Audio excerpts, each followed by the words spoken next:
So apart from India, almost all the elections that have been held in the past 18 months have been won by oppositions.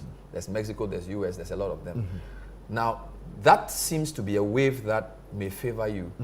But there's also a view that it's also a tiredness against politics as usual, which is why people like Alan and Cheddar seem to be on the register more strongly than previous smaller parties. Does your party suffer from that fatigue, where people are tired, not just of the government, but basically of politicians, and therefore if somebody comes across as a new face, a new force, non-political, so even some people like Trump in 2016, he is not necessarily seen as part of establishment. In your campaigns, do you suffer from that, this anti-establishment, anti-politician feeling that is sweeping the world?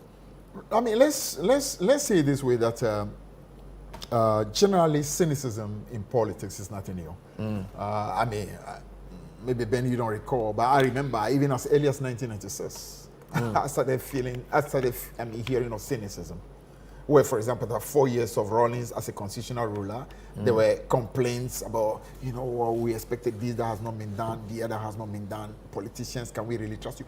That kind of cynicism has been there. It's become much more pronounced lately because the truth, a lot of people who were not necessarily very partisan put a lot of hope in Nana Akufo-Addo.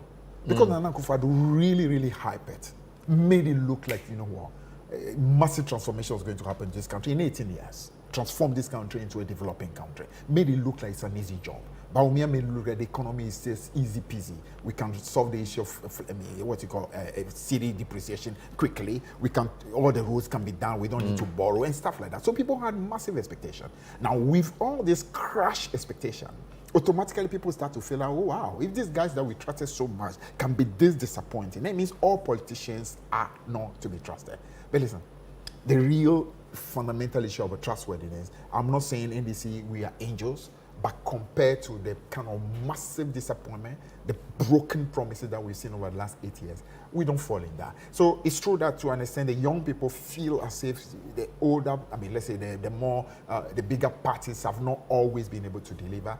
But if you're checking, especially both internal and external polls, you know, even though Cheddar and to understand Alan Chiramanteng may naturally have some kind of sentiment, the broad sentiment is asking for change, and change in an established political party that have got the structures through the country, that have got experience in governance, that have been able to deliver something on the back of that can continue. So I think that experience of John Mahama and also the NDC having been there, and of course 8 years of having learned as well to be able to do things better and to be able to do some of the things that we didn't do and do it differently, I think will go I mean, for John Mahama and for the NDC.